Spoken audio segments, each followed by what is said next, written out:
협착증은 운동만 잘하면 낫는다더라. 아니야, 시술이나 수술을 받아야 한대. 같은 병인데 병원마다 의사마다 말이 달라서 혼란스러웠던 경험 다들 있으실 것 같습니다. 그런데 이 문제는 우리나라만의 일은 아닙니다. 미국 하버드 의대에서조차 2019년 연구에서 척추관 협착증은 의사마다 치료 지침과 원칙이 일관되지 않아 환자들이 혼란을 겪고 그로 인해 치료의 효과가 30% 이상 감소했다라고 발표한 바 있습니다. 그만큼 협착증은 누구에게나 같은 방식으로 치료할 수 있는 병이 아니고 증상과 진행 단계에 따라 치료법도 달라집니다. 그래서 오늘 영상에서는 척추관 협착증의 대표적인 증상이 어떻게 시작되고 진행되는지, 그리고 어느 단계에서 어떤 치료를 받아야 하는지를 총정리해드립니다. 병원마다 말이 다르면 내 허리는 누가 책임지냐는 막막한 마음, 오늘 이 영상을 통해 시원하게 풀어드릴 예정이니 끝까지 시청해주세요. 으라차차! 안녕하세요, 정형외과 전문의 박용택입니다.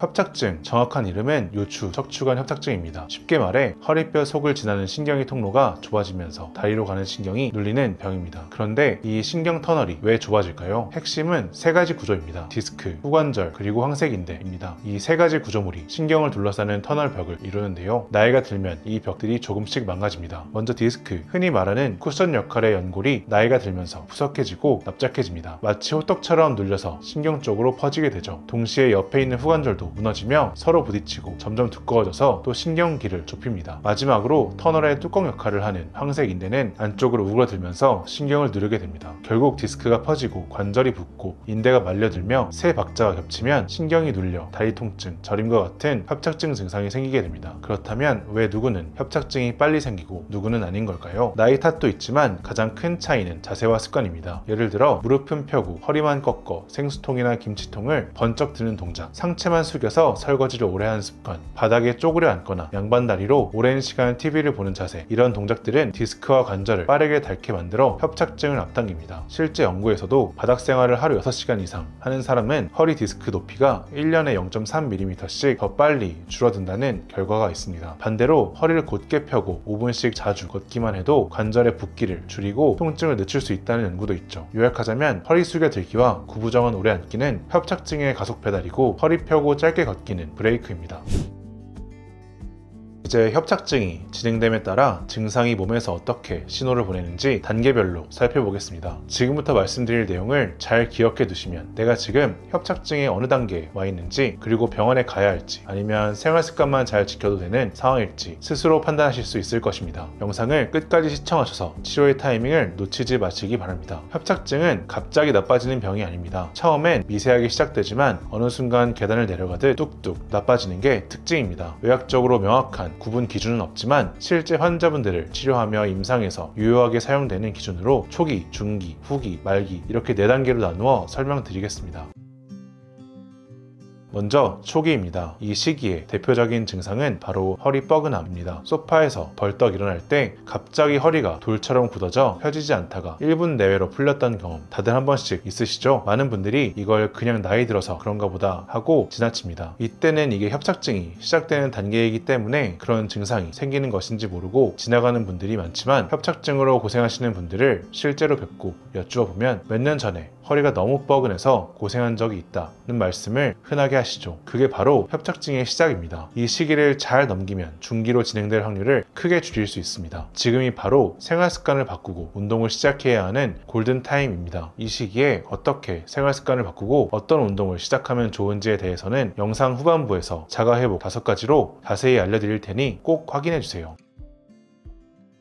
두 번째는 중기입니다. 이런 증상이 오락가락하며 몇 년이 지나고 나면 허리에 노화가 오는 퇴행이 진행되어 중기로 넘어가는데요. 허리뿐 아니라 엉덩이와 다리까지 당기고 저리는 증상이 생깁니다. 대표적인 상황은 이렇습니다. 아파트 단지 한 바퀴 500m 좀 넘게 걷다 보면 종아리가 꽉 조여와서 벤치에 잠깐 기대 쉬어야 하죠. 친구들과 나들이를 나갔다가도 아파서 걸음이 점점 느려지고 조금만 걸으면 쉬어야 돼서 눈치가 보이기 시작하는 시기가 이 시기입니다. 이 현상을 전문 용어로 간헐적 파행이라 부릅니다. 2020년 헐리 교수팀의 연구에 따르면 이때부터 생활습관 개선과 운동에 더 신경 쓰는 것에 더해 척추외과 전문의의 진료를 받고 진단에 맞는 소염제, 신경주사 등의 치료와 허리 펴는 신전 운동을 한꺼번에 적극적으로 해주어야 수술을 고려해야 할 정도의 단계인 후기나 말기로 진행되는 것을 막을 수 있다고 보고하고 있습니다.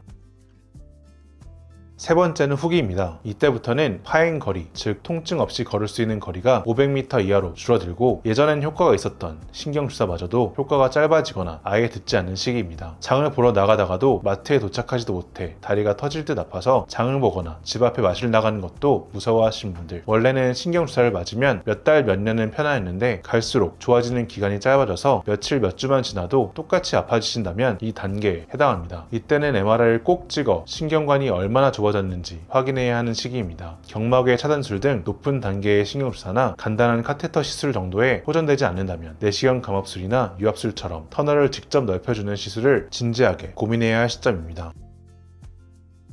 마지막은 말기입니다. 이 시기의 증상은 명확하고 한번 나타나면 빠르게 치료하지 않으면 신경이 영구적으로 손상될 수 있습니다. 대표적인 신호는 세 가지입니다. 대소변 마려운 느낌이 없어지거나 실수하게 되는 경우, 발목 힘이 갑자기 빠져 까치발 서기가 안 되는 경우, 다리 감각이 껌 붙은 듯 어눌하거나 남의 살 같은 느낌이 드는 경우, 이때는 PSLD 내시경 감압술이나 유압술 등 수술을 적극적으로 빨리 고민해야 하는 시기인데요. 증상에 따라 응급한 정도가 다 다릅니다. 대소변 장애가 오고 회음부 감각이 빠지는 마미 증후군의 경우엔 72시간 안에, 발목이 툭 떨어지거나 까치발 서기가 안 되는 운동마비가 있는 경우엔 3주 안에, 다리나 발에 껌이 붙은 것 마냥 남의 살 같아지는 감각마비가 생긴 경우엔 8주 안에 감압수술을 받아야 신경이 영구적으로 손상되지 않을 가능성이 가장 높다고 알려져 있습니다.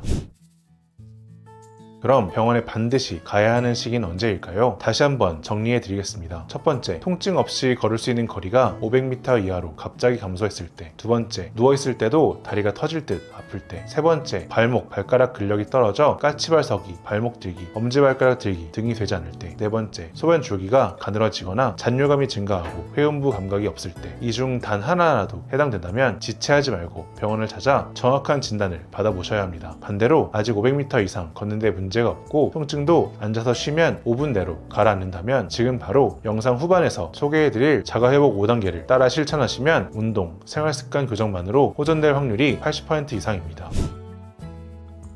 그렇다면 병원에 당장 가지 않아도 되는 단계라면 지금부터 무엇을 어떻게 해야 회복될 수 있을까요? 지금부터 말씀드릴 5가지만 제대로 지키셔도 통증이 줄고 걷는 거리가 늘어나는 걸 스스로 느끼실 수 있을 것입니다. 첫 번째는 생활 속 자세 교정입니다. 협착증은 허리를 어떻게 쓰느냐에 따라 악화도, 회복도 갈립니다. 생활 속에서 디스크 노화를 빠르게 하고 후관절을 무너뜨릴 수 있는 자세를 피해야 합니다. 허리가 숙여지고 골반이 말리는 자세들을 피하는 것들인데요. 먼저 바닥에 앉는 자세는 모두 좋지 않습니다. 쪼그려 앉기, 양반다리, 다리 펴고 앉기 모두를 침대 위에서조차 하시면 안 됩니다. 앉는 자세는 모두 등받이가 있는 의자나 너무 낮지 않은 소파에 등받이에 허리를 꽉 밀착시키고 허리는 펴고 다리는 그대로 내려 꼬지 않고 앉으셔야 합니다. 허리를 꼿꼿이 세우고 앉은 자세가 힘들어서 허리가 굽어진다면 차라리 중간중간 일어나 서성거리거나 아예 누워서 쉬어주시는 것이 좋습니다. 무거운 물건을 들 때는 허리를 숙이기보다 하체를 이용하여 스쿼트 자세하듯 들어주셔야 하고 세수, 머리 감기, 설거지를 할 때는 가능하면 가슴과 허리를 펴고 혹은 허리 아치를 유지한 숙인 자세로 해주시는 것이 좋습니다. 두 번째는 30분마다 1분 휴식 규칙입니다. 아무리 허리에 좋은 자세도 오래 유지하면 독이 됩니다. 30분 이상 그대로 유지하게 되면 근육과 후관절의 긴장과 손상을 유발합니다. 물론 허리에 좋은 자세가 아주 편안한 자세가 아니기 때문에 30분 제대로 유지하기 힘들기도 합니다.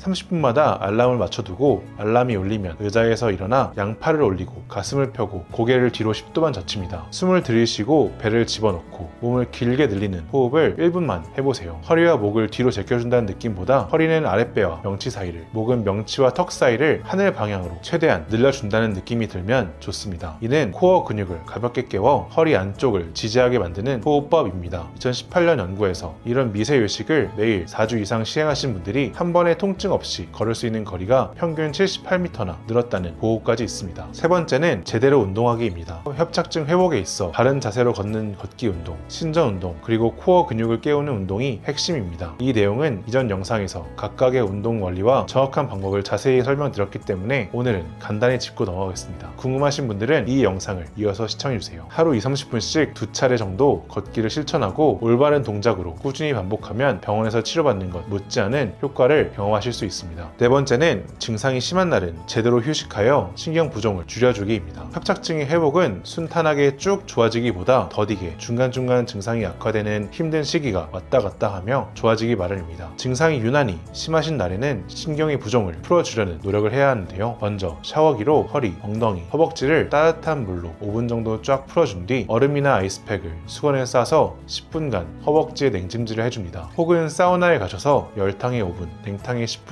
오가는 것을 3-4차례 하는 것도 방법일 수 있습니다. 온열은 근경직을 풀고 냉은 부종을 잡아 펌프 역할을 합니다. 이를 2번 교대하면 협착성 신경염증 마커인 IL-6가 20% 이상 감소했다는 소규모 연구도 있습니다. 이후에 소파에 앉는 등 앉아서 쉬기보다 똑바로 누워서 안정을 취해주세요. 이렇게 하루 이틀 하고도 통증이 밤잠을 깨울 정도라면 병원에서 처방받은 소염제를 드시고 그래도 조절이 안 되면 신경주사로 신경 부종을 다스려주는 것도 방법일 수 있습니다. 이때 스테로이드가 들어간 주사라면 6개월에 3-4번 이하로 제한하는 것이 중요합니다. 5번째는 체중 감량입니다. 이 부분은 필요하다고 바로 되는 부분도 아니고 저 역시도 쉽지 않은 부분이다 보니 말씀드리기 조심스러운 부분이기는 합니다. 협착증은 결국 허리에 반복적으로 가해지는 무게와 압박으로 생기는 병입니다. 체중이 줄면 디스크와 관절에 들어가는 부담도 그만큼 줄어듭니다. 당장 1-2kg만 줄여도 통증이 완화되는 분들이 아주 많습니다. 식이 조절과 가벼운 걷기로 무리 없이 시작해보세요. 지금부터라도 천천히 줄여나가는 것만으로도 회복 속도는 확연하게 달라질 겁니다. 이 5가지를 꾸준히 실천하셨을 때 통증 없이 걷는 거리가 700보 이상 유지되고 통증이 점점 줄어든다면 잘 회복되고 있다는 신호입니다. 반대로 이걸 실천해도 점점 더 아프거나 다리 힘이 빠진다면 이제는 병원의 도움이 꼭 필요한 시기일 수 있습니다. 안 아프고 한 번에 걸을 수 있는 거리가 500m, 700보 아래로 떨어지거나 발등이 들리지 않는다면 혹은 6개월에 3-4번의 신경주사 치료까지 했는데도 증상이 가라앉지 않아 일상생활, 직장생활에 지장이 있을 정도라면 PSLD 내시경 감압술, 양방향 내시경 감압술 같은 시술이 필요할 수 있습니다. 모두 실력 있는 척추외과 의사가 시행하는 경우엔 가벼운 수면 마취로 1시간 내외로 진행이 되고 당일 보행이 가능한 치료입니다. 후유증 가능성도 거의 없습니다. 많이들 걱정하시는 합병증, 후유증 가능성이 비교적 높은 나사못, 핀 고정을 함께할 환자는 전체 협착 환자의 3% 미만이니 너무 걱정부터 하지 마시고 위의 경우에 해당한다면 믿을만한 척추외과 전문의의 진료를 받아보시는 것이 좋습니다.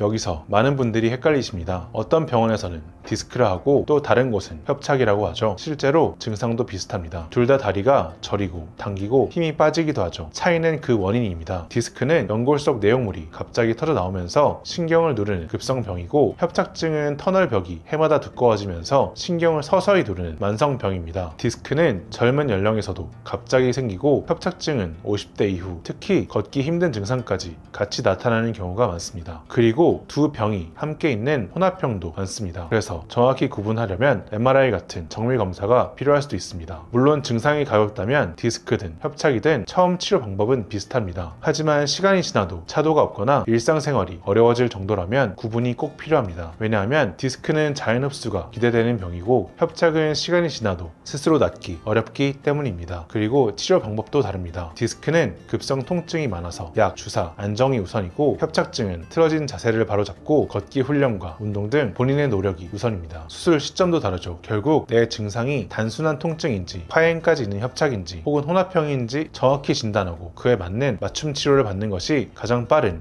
회복 방법입니다. 특히 50대 이후 다리 저림, 보행 장애가 반복된다면 단순 찜질이나 파스, 운동만으로 버티지 마시고 척추 전문의의 진료를 통해 현재 상태부터 정확하게 확인해 보시는 것이 훨씬 수월하고 후유증 없는 회복을 도모할 수 있습니다. 내용을 정리하면 협착증은 허리 안 신경 터널이 서서히 좁아지는 수도관에 녹이 끼는 것 같은 병입니다. 그래서 치료도 한 번에 확 바꾸는 게 아니라 순서가 중요합니다. 첫 번째는 녹이 껴서 막히는 속도를 늦추는 것, 즉 허리에 무리를 덜어주는 바른 자세와 운동입니다. 두 번째는 이미 좁아진 터널 안에서 압력이 높아져 신경이 붙지 않도록 관리하는 생활습관, 휴식과 소염제, 주사치료와 같은 방법들이 여기에 해당합니다. 그리고 마지막은 더 이상 물이 흐르지 않고 고여 썩기 시작할 때 배관을 일부 갈아 끼우는 것, 즉 수술적 치료가 마지막 치료의 순서입니다. 오늘 영상에서 알려드린 바른 자세와 걷기, 스트레칭은 녹슬기를 늦추는 가장 중요한 방법입니다. 영상이 끝나면 바로 휴대폰 알람을 30분으로 맞춰두시고 알려드렸던 몸을 늘리는 스트레칭을 하고 1분이라도 걸어주세요. 그리고 만약 꾸준한 노력을 했는데에도 안 아프고 한 번에 걸을 수 있는 거리가 700보 미만, 발목, 발가락 힘 빠짐, 대소변 변화와 같은 적신호가 보이면 지체하지 말고 척추외과 전문의에게 MRI 검사를 포함한 정밀 진료를 받으시길 권합니다. PSLE 내시경 감압술처럼 비교적 부담이 적은 시술도 있으니 너무 겁부터 내지 않으셔도 괜찮습니다. 정확한 판단이 회복의 첫 걸음일 것입니다. 이 영상을 녹화하는 오늘도 다른 병원에서 받은 MRI나 소견서를 바리바리 챙겨들고 저에게 찾아오신 세 분이 계셨습니다. 세 분 모두 걱정은 한 가지였습니다. 같은 병인데 병원마다 말이 달라서 너무 혼란스럽다는 것. 어느 병원에서는 이 정도면 약 먹고 운동하자고 하고, 또 어떤 병원에서는 나사모 수술하자는 얘기를, 다른 병원에서는 간단한 내시경 시술로도 된다고 했다는 것입니다. 문제는 왜 그런 치료를 권하는지에 대한 설명은 제대로 듣지 못했다는 것입니다. 어떤 기준으로 결정을 내려야 할지 혼자 판단하긴 너무 어려웠다고 하셨습니다. 세 분 중 한 분은 마비 증상이 진행 중이셔서 바로 수술을 권유드릴 수밖에 없었습니다. 하지만 나머지 두 분은 영상에서 설명드린 기준에 따라 먼저 운동과 생활습관 교정, 그리고 신경주사를 시도해 보시기로 했습니다. 수술은 그 모든 방법을 충분히 해봤는데도 효과가 없을 경우에만 고려하기로요. 왜냐하면 현재 상태라면 수술 없이도 충분히 좋아지실 수 있다고 판단했기 때문입니다. 즉 치료는 지금 내 상태와 앞으로의 가능성을 함께 보는 게 정말 중요하다는 이야기입니다. 오늘 영상도 그 연장선에서 만들었습니다. 저를 직접 찾아오지 않으셔도 지금 내 상태를 스스로 파악하고 어떤 치료를 해야 할지 스스로 판단할 수 있도록 가능하면 쉽게 그리고 정확하게 설명드리려 노력했습니다. 실제로 저희 병원을 다녀가신 분들께서 이런 말씀을 남겨주셨습니다. 비용이 한 번에 과지불 안 되게 해당 증상에 맞는 처방, 그리고 해결이 안 되었을 때의 다음 처방을 알려주셔서 너무 좋았다. 또 다른 분은 MRI 결과와 제 증상을 함께 놓고 환자 입장에서 설명해 주셔서 너무 감사했다. 특히 생활에서 어떻게 움직여야 하는지도 알기 쉽게 알려줘서 도움이 많이 될 것 같아요. 이 영상이 여러분께도 그런 도움이 되기를 바라는 마음으로 이번 영상을 제작해 보았습니다. 척추와 관절의 질환으로 혼자 고민하고 계시다면 이 채널에서 앞으로도 계속 영상을 통해 도움을 드리겠습니다. 만약 영상만으로는 해결되지 않는 궁금한 점이 있거나 나에게 맞는 치료 방향이 헷갈리신다면 고정 댓글에 오픈 채팅방 링크를 확인해 주세요. 직접 진료를 받지 않더라도 상황을 듣고 방향을 함께 고민해 드릴 수 있습니다. 댓글로 질문을 주셔도 좋지만 오픈 채팅방에서는 조금 더 구체적이고 개인적인 이야기도 편하게 나눌 수 있어 많은 분들이 더 만족하고 계십니다. 영상이 도움이 되셨다면 좋아요와 구독 부탁드리고 이 정보가 필요한 분들에게 널리 닿을 수 있도록 공유도 함께 해주시면 감사하겠습니다.